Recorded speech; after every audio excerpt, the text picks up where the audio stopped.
하나님 말씀은 야고보서 3장 13절부터 18절입니다. 야고보서 3장 13절부터 18절입니다. 신약성경 374페이지 있습니다. 다 찾으셨으면 제가 한 절 읽고 여러분이 한 절 읽고 봉독하기로 하겠습니다.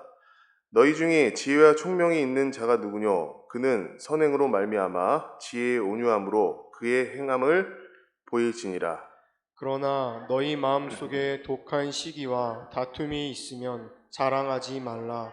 진리를 거스려 거짓하지 말라. 이러한 지혜는 위로부터 내려온 것이 아니요 세상적이요 정욕적이요 마귀적이니 시기와 다툼이 있는 곳에는 요란과 모든 악한 일이 있음이니라. 오직 위로부터 난 지혜는 첫째 성결하고 다음에 화평하고 관용하고 양순하며 긍휼과 선한 열매가 가득하고 편벽과 거짓이 없나니 화평케 하는 자들은 화평으로 심어 의의 열매를 거두느니라. 아멘. 제가 갑자기 나와서 좀 놀라셨죠. 저는 그 삼성교회 그 청년부를 맡고 있는 차지성 목사예요. 여러분 만나 뵈서 참 반갑고, 그리고 이 말씀을 참 준비하면서 마음이 참 굉장히 와닿았던 게 뭐냐면, 야고보서 3장 내용을 보시면 첫 절부터 말에 대해서 나오고 인격에 대해서 나와요. 근데 우리는 분명히 남에게 좋은 말은 하고 있지만 마음으로는 어때요? 악독하고 분노의 어떤 말들이 이 안에 숨겨져 있잖아요. 근데 야고보가 오늘 3장을 정확하게 얘기하면서 뭐라고 얘기하냐면, 너희들은 찬송과 저주가 나오는 입을 갖고 있어. 근데 그 입을 반드시 처리받아야 돼. 근데 그 처리받아야 될 내용이 오늘 그 야고보서 3장 13절부터 18절인 거예요. 야고보서 3장 13절 18절에 보게 되면 그러니까 위의 것을 구하라고 얘기하고 위에 있는 지혜를 구하라고 얘기하거든요. 그러니까 두 가지가 나와요. 땅에 있는 지혜와 위에 있는 지혜, 이 두 가지의 갈림길에서 우리가 항상 선택을 해요. 그렇죠? 그리고 야고보서 1장에서 보시면 두 마음을 품은 자들에게는 정함이 없다고 얘기했거든요. 그러니까 항상 우리는 두 마음의 갈등 속에서 사는 거예요. 어떤 때는 하나님 안에서 풍족했다가 어떤 때는 어때요? 하나님 없을 때는 내 입에서 찬송과 저주가 나가요. 그러니까 이러한 본질상 진노의 자녀의 모습들을 하나하나 우리가 발견해야 되는데, 그게 어디에 있냐? 위에 있다는 거예요. 위가 곧 어디에 있냐? 하나님이 계신 곳, 내 마음에 계신 성령님이 계시다는 거예요.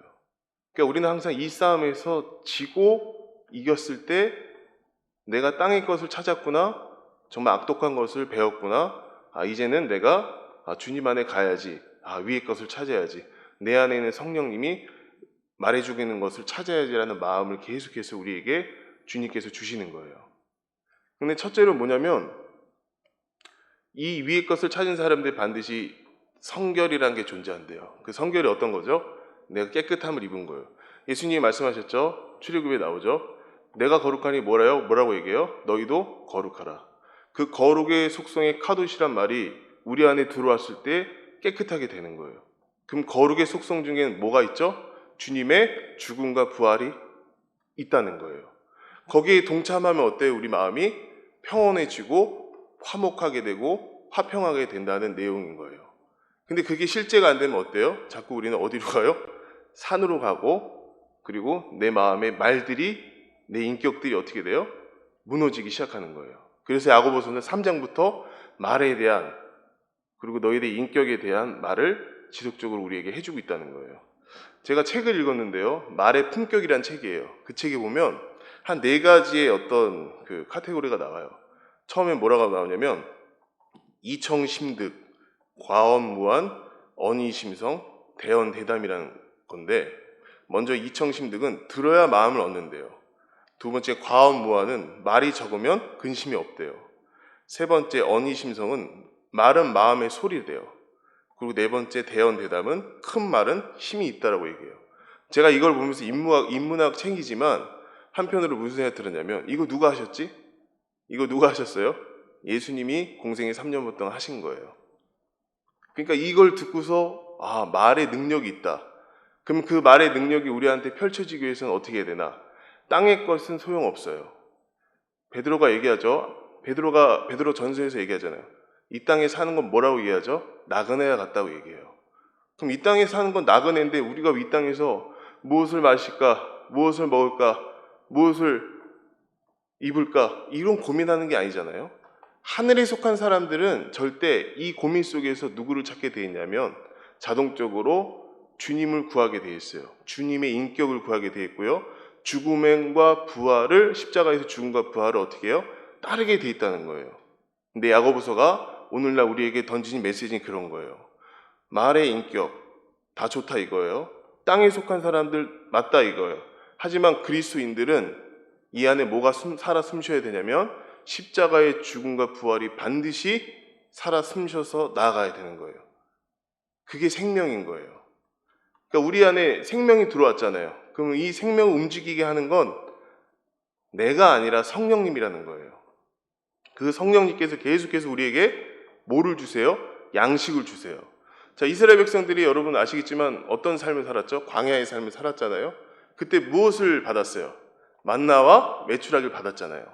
매일매일 양식이 정해져 있는 거예요.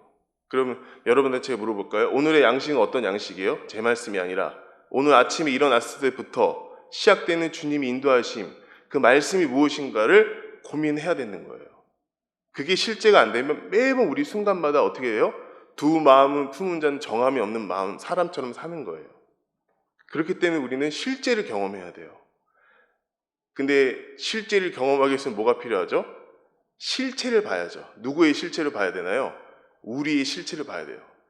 나를 주님 앞에 던져놨을 때 내 어떠한 사람인가, 나는 어떠한 사람인가, 나는 어떠한 존재인가에 대해서 매일매일 점검을 받으셔야 되는 거예요. 그래서 오늘 야고보가 얘기하는 건 뭐예요? 땅의 것이 아니라 위의 것을 찾았을 때 성결부터 시작해서의 어떤 열매들이 나타나는 거예요. 근데 또 세상 사람들이 그러죠. 그 열매가 어떤 열매야? 나는 착한 행실에 대한 열매를 받았어. 이런 내용이 아닌 거예요. 그래서 오늘 말씀을 살펴볼 텐데 여러분, 이 지혜라는 게 무엇인가? 참 지혜는 어디서부터 오는가에 대해서 우리가 생각해 봐야 된다는 거죠. 자, 오늘 본문 말씀을 읽겠습니다. 우리 야고보서 3장 13절을 같이 읽을게요. 다 같이 읽겠습니다. 너희 중에 지혜와 총명이 있는 자가 누구뇨? 그는 선행으로 말미암아 지혜의 온유함으로 그 행함을 보일지니라. 자, 여기서 지혜가 나오고 총명이 나와요. 두 단어는 굉장히 중요하죠. 근데 이 너희 중에 지혜와 총명이 있는 자가 누구뇨? 의문문이잖아요. 누구한테 얘기해요? 물어보고 있어요. 계속해서. 누구야? 누구지? 지혜와 총명자 누구야? 그러면서 또 한다는 얘기가 뭐냐면 그는 선행으로 말미암아 지혜의 온유함으로 그 행함을 보일지니라. 지혜와 총명이 있는 사람은 우리가 아니에요, 여러분. 만약에 이 말씀이 우리였다면, 우리가 그렇게 되라고 얘기했다면 이 말씀에 논지가 흐려지는 거예요. 지혜자는 누구죠? 예수 그리스도잖아요. 주님이시잖아요. 잠언에 볼까요? 잠언에 보면 참 주제 말씀이 있어요. 어떤 말씀이냐면 여호와를 경외하는 것이 지혜 또는 지식의 뭐예요? 근본 원천이래요. 그럼 여호와를 경외하는 것부터 시작이 되는 거예요. 내가 여호와를 경외하고 그분을 높였을 때부터 무슨 지혜가 오는 거예요? 예수 그리스도의 참 지혜가 나에게 와서 지혜의 삶을 살 수 있게끔 주님께서 이끌어 가신다는 거예요. 근데 여러분 어때요? 그 지혜를 내가 맡고 있는 거잖아요. 주님이 오시기에는 내가 깨끗해져야 돼요. 그래서 아까 위로부터 나온 지혜는 성결부터 시작해야 되는 이유가 있는 거예요. 제가 말씀드리고자 한 건 뭐냐면 참 지혜자가 나한테 오기 위해선 반드시 조건이 있는데 여호와를 경외부터 시작이 된다. 그 여호와 경외가 나에게 실제가 되기 위해서 얼마만큼 우리가 이 땅에서 어디에 소망을 두고 사느냐에 따라서 내 인생이 바뀌고 내 인생이 바뀌는 때에 따라서 내 주변에 있는 사람들이 바뀌는 거예요. 여러분 생명은 흘러요. 시냇가에 심은 나무가 시냇가에 흐르는 그 물들이 어때요? 흐르게 돼 있어요. 그래서 어딜 만나요? 시냇가에서 강이 되고 강이 돼서 어떻게 해요? 바다로 흘러가잖아요. 그럼 우리가 바다 같은 마음, 주님의 인격, 바다 같은 주님의 인격을 하기 위해서는 뭐가 시작이 돼야 돼요? 시냇가부터 시작되는 거예요. 졸졸졸졸. 흐름이 졸졸졸졸 됐다가 나중에 더 지경이 넓어지죠. 나중에 바다 같은 주님 같은 마음으로 누굴 품을 수 있나요? 나를 품을 수 있고요. 그 다음에 누굴 품을 수 있죠? 우리 형제 자매들을 품을 수 있고 가족들을 품을 수 있는 실제가 되는 거예요. 근데 그게 안 되기 시작하면, 그러니까 내가 참 지혜자를 땅의 것을 찾기, 땅의 지혜를 찾기 시작하면 그때부터 뭐가 하시게 되냐면 내 존재가 높아지기 때문에 주님이 보이지 않는 거예요. 나라는 존재는 십자가에서 이미 도말됐고요. 예수 그리스도가 내 안에 심겨져 있다면 그 힘으로 살아가는 게 우리의 인생이라는 거예요. 근데 그 인생을 우리가 자꾸 저울질해요. 이게 맞는지 저게 맞는지. 근데 참 지혜자의 삶을 살게 되면 그 인생의 저울질까지도 주님 손에 있다는 사실을 알게 된다는 거예요. 그게 우리 안에 본질을 발견할 때 주님으로 갈 수 있는 지혜라는 거죠. 그래서 또 말씀 말하죠. 뭐라고 얘기하냐면 지혜의 온유함으로 그 행함을 보일지라. 처절하게 있잖아요. 야고보서는 행함의 서신인 거예요. 행함. 내가 어떻게 하면 주님 안에서 행할까? 이게 아니라 믿음이 오면 벌써부터 내 안에 성령님께서 운행을 하시기 때문에 행함이 있는 거예요. 근데 모든 사람들이 뭐라고 오해하냐면 믿음과 행함은 동격이 아니라 다 나눠졌다고 생각하는데 그게 아니죠. 믿음이 있어야 행함이 오는 거예요. 그렇다고 여러분 오해하시면 안 됩니다. 믿음이 50%고 행함이 50%다. 그래서 100이다. 아니죠. 믿음이 100%고요. 행함이 100%여야지만 되는 거예요. 그게 200%의 나에게 왔을 때 벌써 뭐가 시작이 돼요? 실체가 시작이 되는 거예요.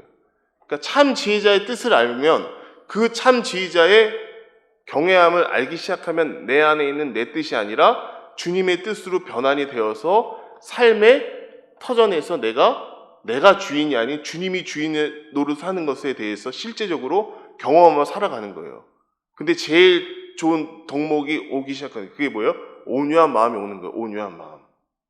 여러분 온유한 마음이 나에게 없어요. 주님이 허락해 주셔야 돼요. 내 안에는 분노와 시기 질투밖에 없는 거예요. 그래서 그것을 통해서 주님이 뭐라고 역설하시냐면 참 지혜자를 찾으라고 계속해서 성령님께서 우리에게 요구하시고 계시는 거예요. 그러면서 얘기하냐면 이제 진짜 땅의 것을 찾으면 어떻게 된다는 것을 14절부터 16절까지 이야기하고 있다는 거예요. 우리 다 같이 읽겠습니다. 14절부터 16절까지.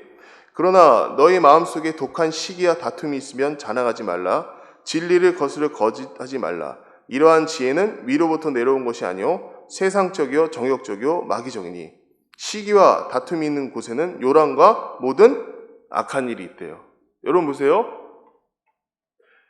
땅의 것을 찾기 시작하잖아요. 그럼 우리 안에 발생되는 게 뭐냐면 마음속의 동기예요. 어떤 동기? 독한 시기와 다툼. 그 다음에 거짓말인 거예요. 그러니까 땅의 것을 찾기 시작하면 그게 내 안에서 아담의 존재라는 그게 이 죄성이 드러나기 때문에 그렇게 악한 사람으로 살아갈 수밖에 없는 거예요. 근데 여러분 보세요. 창세기에 보면 아담과 하하가 아시겠지만 하나님이 참 보기 좋았더라. 마지막에 만드시고 참 보기 좋았더라. 참 안식하시고 쉬시고 너무 좋아하셨잖아요. 근데 이제 죄가 들어왔잖아요. 그 지혜가 어떤 지혜예요? 이 뱀 사탄의 지혜. 사탄의 지혜. 그 지혜가 우리 안에 들어옴으로써 어떻게 해요? 창조의 질서가 파괴됐잖아요. 사탄의 지혜가 나한테 오는 순간 주님과의 관계가 끊어진 거예요. 도말이 된 거예요. 그러니까 하나님이 아담을 찾았을 때 뭐부터 나와요, 여러분? 아담 어디 있냐 얘기했을 때 아담이 뭐라고 얘기해요? 저 여기 있습니다 얘기하나요? 아니잖아요. 도망 다녔잖아요. 거짓말했잖아요. 그러니까 땅의 것을 바라보고 사탄과 나와 연합된 순간 우리는 다툼이 있을 수밖에 없고요. 독한 마음이 들 수밖에 없고요. 그 다음 뭐가 있어요? 거짓말하게 돼요. 피해 다녀요. 근데 결국에는 하나님께서 은혜로서 어떻게 해요? 가죽옷을 입히시고 구원해 주시잖아요. 그 은혜로 우리가 사는 건데 불구하고 우리는 아직도 땅의 것을 찾고 있다면 하와의 예를 들어서도 알지만 그 땅의 것의 주인인 사탄이 우리가 그 사탄한테 고개 숙여서 종노릇하고 있다면 내 안에 있는 성령님이 얼마나 탄식하면서 여러분과 제 마음속에 기도를 하고 계실까? 이걸 한번 생각해 보면 어때요? 우리 마음이 안 좋을 수밖에 없잖아요. 근데 그런 것들을 배제하고요. 하나님께서는 반드시 우리에게 좋은 결과로 이어지기 위해서 위의 것을 찾으라고 얘기해요. 그게 17절에 나오는 말씀인 거예요. 우리 다 같이 17절 같이 읽겠습니다. 오직 위로부터 난 지혜는 첫째, 성결하고 다음에 화평하고 관용하고 양순하며 긍휼한 열매가 가득하고 편벽과 거짓이 없다고 얘기했어요. 오직 위로부터 난 지혜는, 그 위로부터 난 지혜가 어떤 거예요? 주님의 경외하는 마음, 그 마음이 나에게 그 지혜로 되는 거예요. 그 마음만 있으면 주님이 나에게 오셔서 역사하시는 거예요. 그러니까 주 여호와를 경외하라, 그게 지혜의 지식의 근본이다. 이 말이 우리가 실제가 되기 시작하면 여기 나오는 성결부터 화평부터 관용, 양순, 긍휼, 선한 열매, 편벽, 거짓, 이런 것들이 다 하나님께서 다, 주님께서 다 내 안에서 역사하고 계시는 거예요.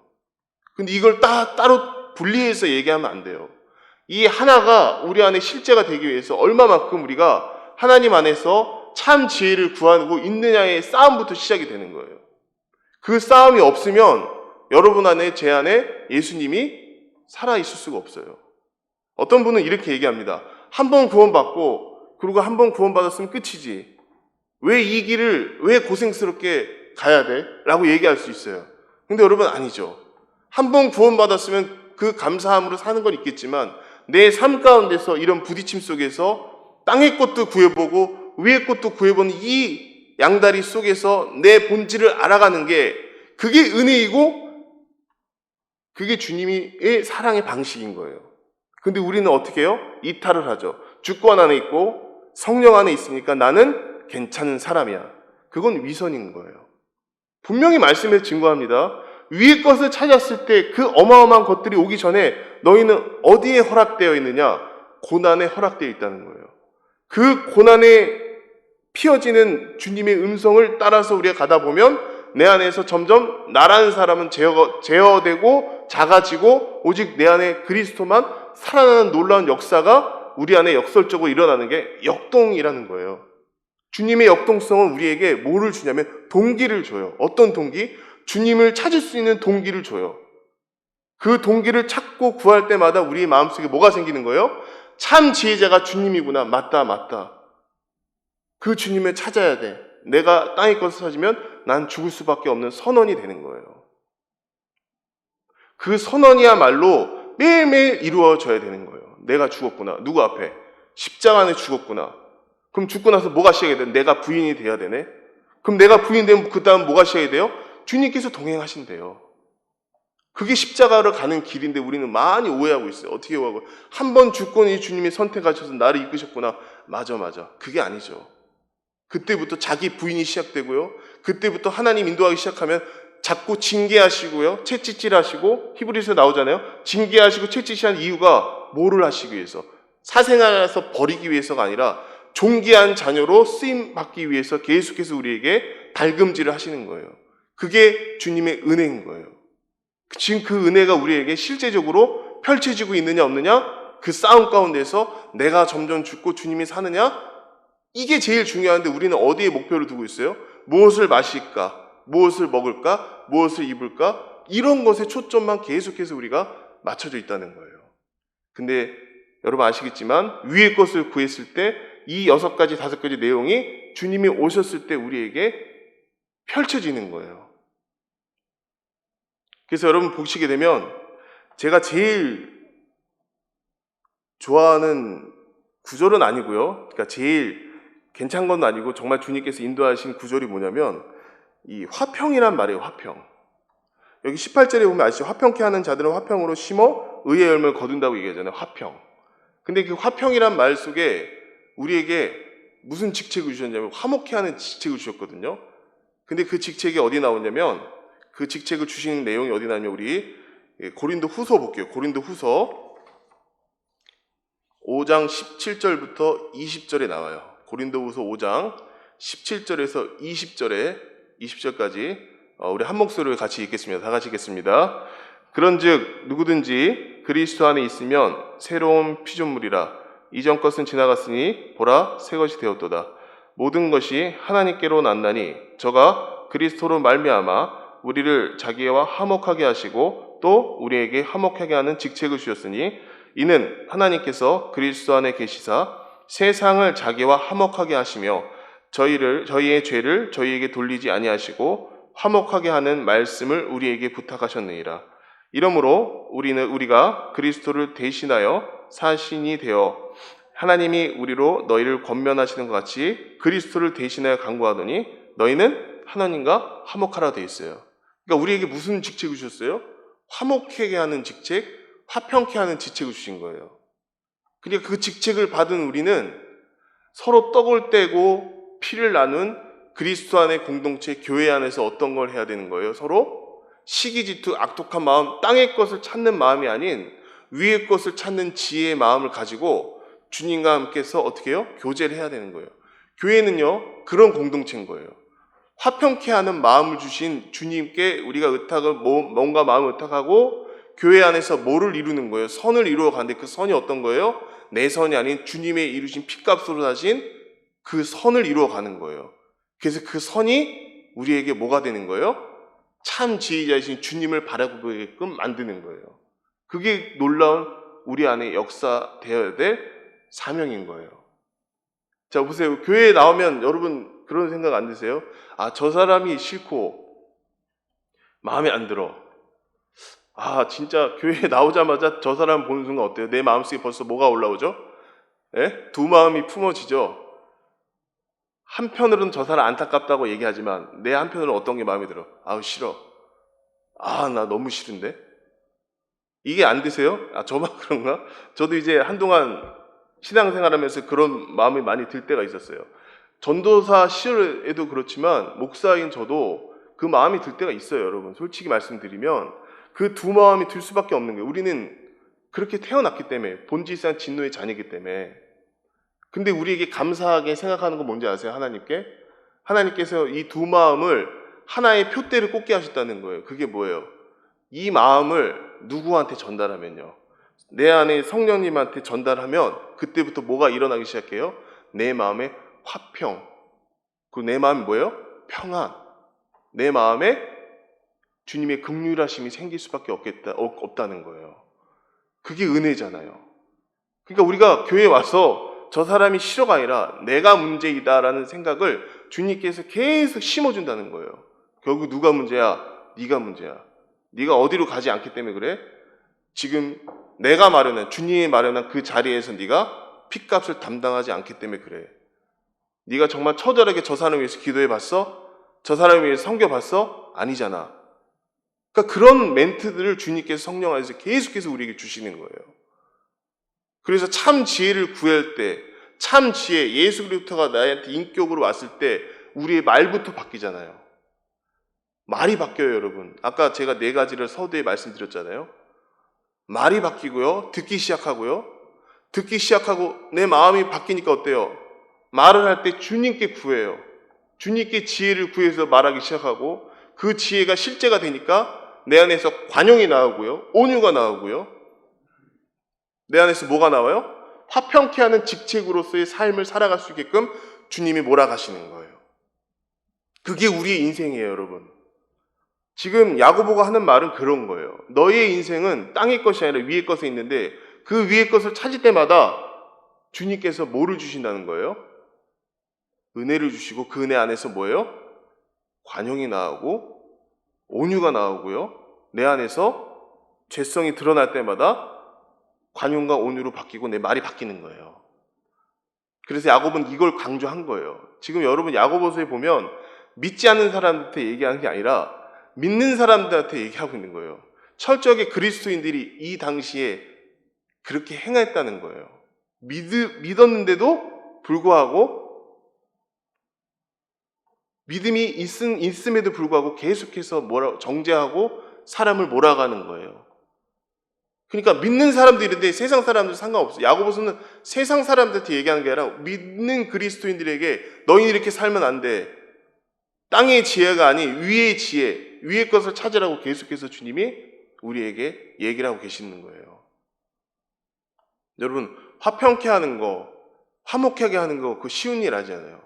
여러분, 팔복에 보면 뭐라고 나와요? 마태복음 5장 9절에 보면 이렇게 나와요. 화평케 하는 자는 복이 있나니 저희가 하나님의 아들이라 일컬음을 받을 것이요. 근데 여러분 아세요?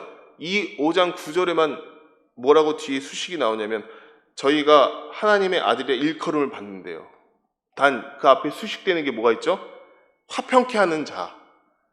그 화평의 안에 누가 있어요? 화목 안에 누가 있어요? 예수 그리스도가 있잖아요. 그 화목과 화평이 나에게 오면, 진정한 예수 그리스도가 나한테 인격으로 오면요, 그 인격이 나를 변화시키는 게 맞아요. 그리고 내 입이 거칠어지지 않아요, 절대. 온유함으로 나올 수밖에 없는 거예요. 그러니까 너희 믿음을 온유함을 받으라. 믿음을 받잖아요, 온유함으로. 그 받은 이후부터 삶이 내 입을 주관하시고요, 내 머리를 주관하시고 내 마음을 주관하셔서 나를 어디로 이끌고 가요? 스올로 이끌고 가나요? 아니죠. 더 좋은 것, 후히 주시려고 주님께서 계속해서 우리에게 몰고 가시는 거예요. 그런데 야고보서 1장 5절에 보면요, 벌써부터 지혜에 대해서 이렇게 나오고 있어요. 우리가 보면 이렇게 나옵니다. 1장 5절에 너희 중에 누군지 지혜가 부족하거든 모든 사람에게 후히 주시고 꾸짖지 아니하시는 하나님께 구하라 그리하면 주신대요. 여기에 보면 너희 중에 누구니 지혜가 부족하고 모든 사람에게 후히 주시고 꾸짖지 아니하시는 하나님께 구하면 그리하면 주신대요. 이게 뭐, 이 지혜의 말이 무슨 주님 주세요 이게 아니라 지혜를 알고자 하는 거예요. 그 지혜가 어떤 거예요? 아까 말씀 하나님을 경외하는 그 지혜, 하나님을 경외하고 그 경외함으로써 내가 다시 태어났다는 그 지혜, 그 주님의 지혜를 계속해서 구할 때마다 주님이 후히 주신대요. 그러니까 내가 힘들고 낙마하고 지칠 때 무슨 뭐 자판기에 무슨 500원짜리 넣고 음료수 뭐 빼듯이 그게 아니라 내가 정말 본질상 진노의 자녀라는 걸 알고 거기에서 주님의 지혜를 구할 합당한 자리에 가면 주님께서 어떻게 하신다고요? 내가 한마디만 하면 말씀을 주시고 환경을 주시고 주님께서 인도해 가신다는 거예요. 계속해서 지속적으로 연계해서, 연계라는 건 뭐예요? 사람을 통해서, 때로는 환경을 통해서, 때로는 뭐예요? 주님의 의지적으로, 나의 의지적으로 주님을 찾게끔 만드신다는 거예요. 그러니까 야고보가 1장 5절부터 계속 그렇게 얘기하면서 1장 17절에 또 뭐라고 얘기하냐면 이렇게 나와 있어요. 제가 읽겠습니다. 강양 좋은 은사와 온전한 선물이 다 위로부터 빛들이 아버지로부터 내려오나니 그는 변함도 없으시고 회전하는 그림자도 없으시라. 다 어디서부터 내려온대요?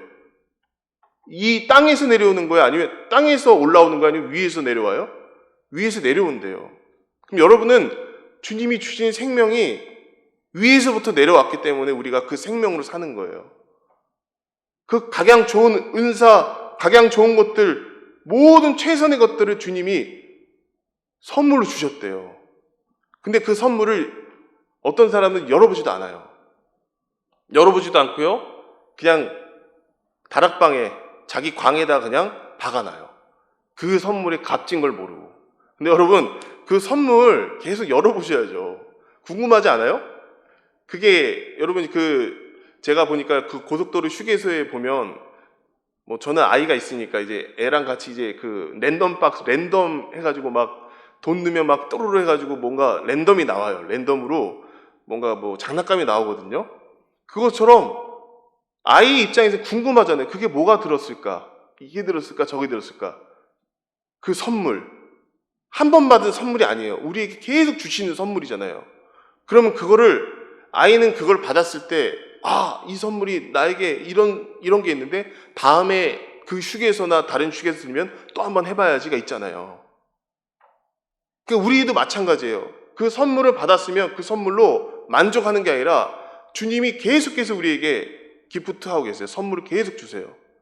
근데 그거를 다 나만의 생각으로 합리적인 사고로 치워버리고요, 내 사고로 주님을 바라보기 시작하니까 이 진짜가 안 보이는 거예요. 그 진짜를 보기 시작하려면 뭐가 필요하다고 여러분? 땅의 것을 구했던 것들에 대해서 주님께 회개하는 시간이 있어야 되고요. 그 시간을 통해서 뭐를 얻어지는 거예요? 내 안에 기쁨이 얻어질 수 있는 하늘에서 오는 그 은혜가 나에게 있다는 사실을 날마다 주님께 찬양하고 감사로 고백해야 되는 거예요. 그럼 뭐가 오는 거예요? 진짜 선물이 온다고요. 그러니까 여러분, 우리의 마음속에 분명히 위에서부터 와요. 그 위에서부터 오는 그 주님의 이름을, 주님의 사랑을 매일매일 우리가 날마다 찬양하며 기억하며 여러분 안에 나가셔야 되는 거예요. 그게 행함인 거예요. 무슨 행함이 있잖아요. 무브먼트 해가지고 야 가자 우리 함께 가자 이런 행함이 아니에요. 성령님 안에서 행함은 내가 죽어진 사실이 확실해야 되고요. 죽어졌으면 그 죽어진 그 간증이 있으면 그 간증을 나누고 그리고 그게 실제가 돼서 서로 시너지가 돼서 같이 힘을 합해서 주님이 일을 하게끔 주님이 그렇게 이끌어 가시는 게 성령이 인도하시는 거예요. 우리가 교리적으로요, 지식적으로요, 아무리 모든 걸 한다 해도 우리는 한계가 있어요. 인간은 한계가 있어요. 근데 신은, 내 안에 계시는 예수 그리스도는 한계가 없으세요. 아까 여기 17절에 나오죠. 회전하는 그림자. 모든 게 다 운행하시잖아요, 주님이. 그러니까 그 선언이 필요해요. 주님이 주권을 인정하고 그 주권에서 내가 죽었다, 십자가에서 죽었다 그 사실이 매일매일 확인될 때마다 주님이 진짜를 보여주시는 거예요. 내가 이런 사람이었고 내가 너를 이렇게 했고 내가 너를 사랑했고 뭐 했고 이게 계속해서 체휼이 되는 거예요. 그게 성화의 과정이고 성화의 삶인 거예요. 근데 우리는 뭐부터 시작을 하냐면 지식으로 배운 대로 생활을 해요. 아, A가 있으면 B가 되고 B가 있으면 C가 되고 C가 있으면 D가 되지. 여기에 카테고리에 맞추다 보니까 그 패러다임에 속을 수밖에 없어요. 근데 진짜는 내가 십자가에서 죽은 사실이 확인되었을 때, 내가 본질상 진노가 자녀라는 게 확인되었을 때 그때부터 주님이 나에게 요구하시는 게 생기는 거예요. 어떤 요구예요? 너가 참 이런 사람이었다고 주님께서 말씀을 계속해서 주시는 거예요. 그게 실제의 삶인 거예요.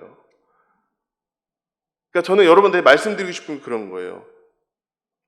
화평하게 될 때까지 아니죠. 이미 우리에게 화평하는 직책을 주셨고 화목하는 직책을 주셨기 때문에 우리는 화목자로서의 삶을 사는 거예요. 그러니까 화평이 되려면, 화목이 되려면 십자가를 알아야죠. 저도 여러분 그 간증을 하자면 십자가를 몰랐을 때 구원만 받고서 진짜 십자가에서 내가 죽고 부활의 생명으로 살아가는 그 경험이 없잖아요. 그럼 어디서 멈춰 있냐면 내 안에서 싸우질 않아요. 내 안에서 싸우지 않는 건 뭐냐면 실제로 말씀이 왔는데 이 말씀을 가지고 삶에 적용을 해야지 라고만 생각을 하지, 생각만으로 끝나지, 내 안에서 움직이고 있는, 영적으로 움직이는 그 말씀의 인도대로 살진 않는 거예요. 그러니까 생각하는 거란요, 삶에 적용하는 거와 틀려요. 근데 생각만으로 끝나는 사람들은 어디에 멈춰 있냐면 그냥 한 곳에 멈춰 있는 거예요. 그냥 이 자리. 근데 생각하고 주님과 함께 동행하는 사람들은 뭘 보기 시작하냐면 자기의 죄성도 보고요. 그 죄성 안에서 뭐를 보기 시작해요? 나는 될 수 없구나. 나는 안 되는구나를 보는 거예요. 계속 보고 나와서 거기서 끝나는 게 아니라 주님께서 나의 지경, 여러분의 지경을 넓혀주기 위해서 자꾸 고난을 허락하는 거예요. 고난을 허락했을 때 그 기쁨이 있어요. 그 고난을 통해서 우리가 알 수 있는 건 하나님이 살아계시다잖아요. 저도 어렸을 때 그런 생각 많이 해요. 주님이 계시지, 맞아. 근데 고난이 왔어. 고난이 오면 확실히 알아요, 주님. 주님 살아계시네. 주님이 계시는구나, 진짜. 이 고난을 통해서 뭐를 알려 주실 건지. 그게 궁금하기 시작하거든요. 그러니까 성화의 과정은 고난을 통해서 얻어지는 기쁨이 갑절이 되는 거예요. 왜? 내 안에 죽어진 게 많으면. 주님 안에서. 근데 그런 삶이 없다면 계속해서 지식의 패러다임에 갇힐 수밖에 없어요. 여러분, 우리 안에 펼쳐질 게 얼마나 많아요.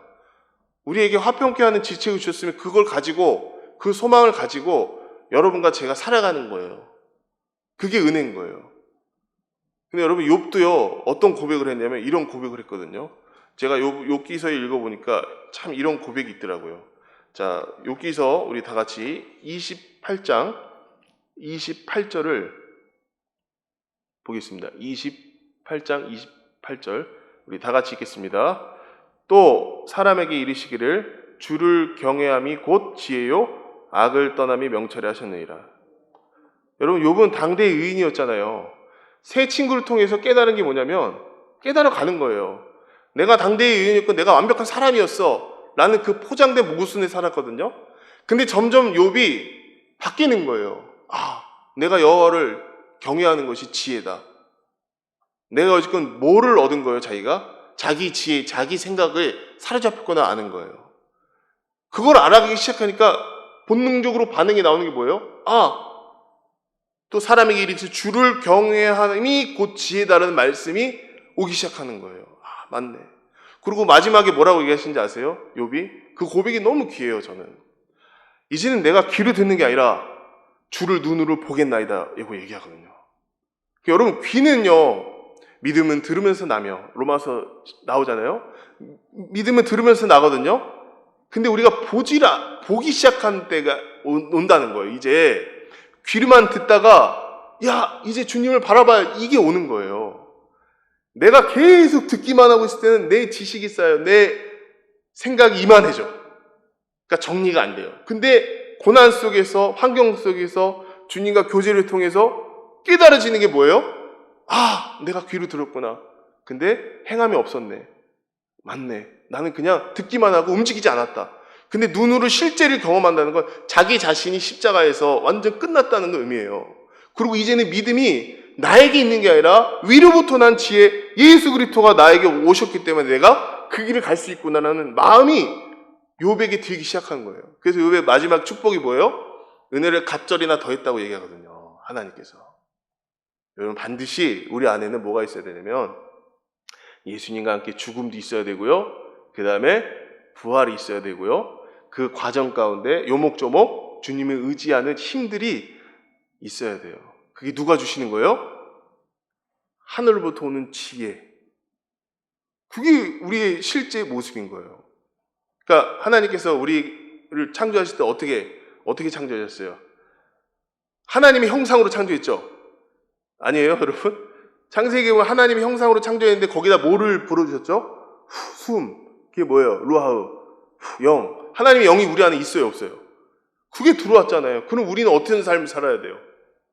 하나님처럼 사는 거예요, 원래는. 안타깝지만 아담과 하하가 죄를 저질러서 어떻게 해요? 그게 끊어졌지만. 우리는 그런 거예요. 우리 존재라는 건 뭐냐면 하나님을 떠날 수 없게 돼 있는 거예요. 아무리 여러분의 고난이 있잖아요. 하나님 못 떠나요. 여러분과 저는 하나님 못 떠나요. 왜 못 떠나는지 아시죠? 그 징계가 두려워서가 아니에요. 공허하잖아요. 여러분 보세요. 하나님을 안 찾기 시작하면 어때요? 찾기 시작하지 않아. 그때부터 뭐가 시작이 돼요? 내 생각이 많아져요. 내 생각이 많다는 건 내 안에 뭐가 있는 거예요?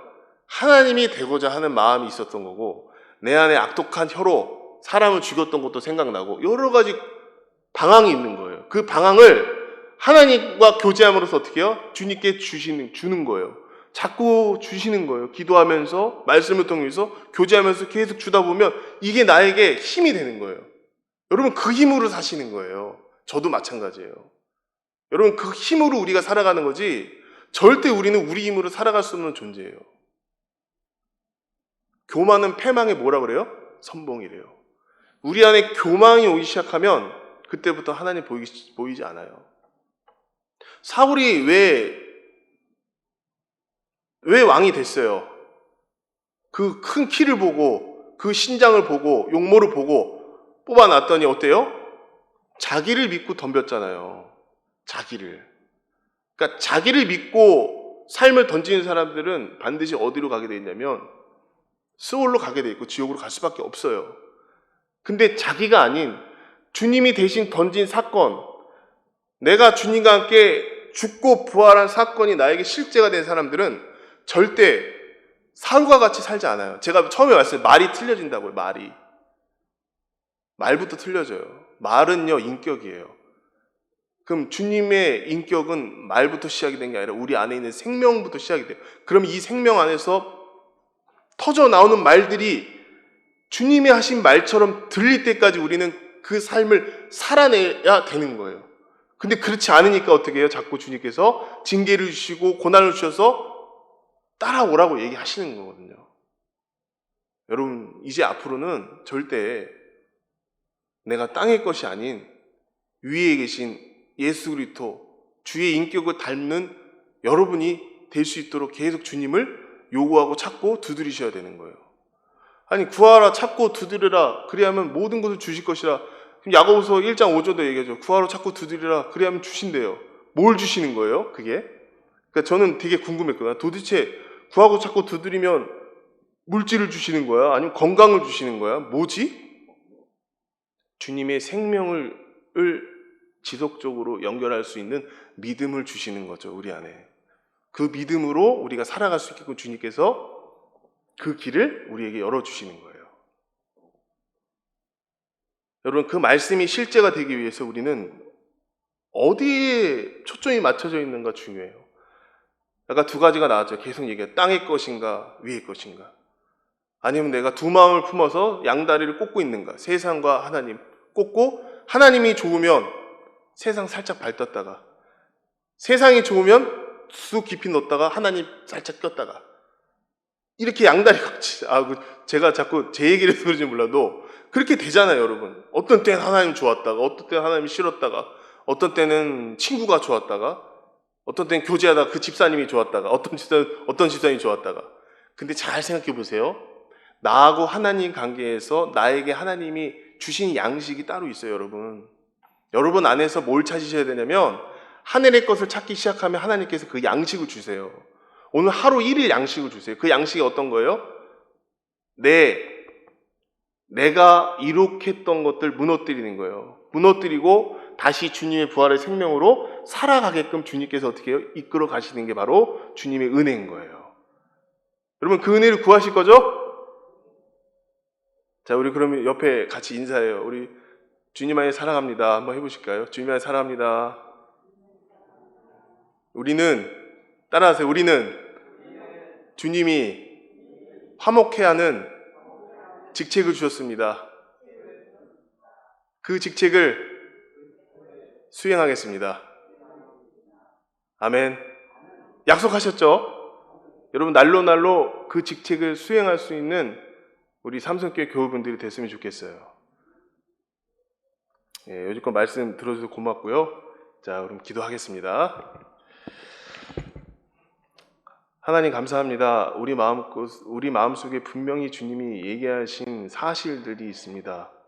그 사실들이 우리에게 실제가 되기 위해서 우리가 정말 땅의 것에 파묻혀 살고 있는지, 아니면 위의 것을 정말 주님 안에 찾고 있는지, 그 두 가지의 갈림 속에서 아니면 양다리를 꽂고 있는지, 주님 확실하게 우리의 존재를 드러나게 하셔서 땅의 것을 버리고 위의 것, 정말 주님께 소망을 두는 역사가 우리 안에, 우리 성도님 안에 펼쳐지길 원합니다.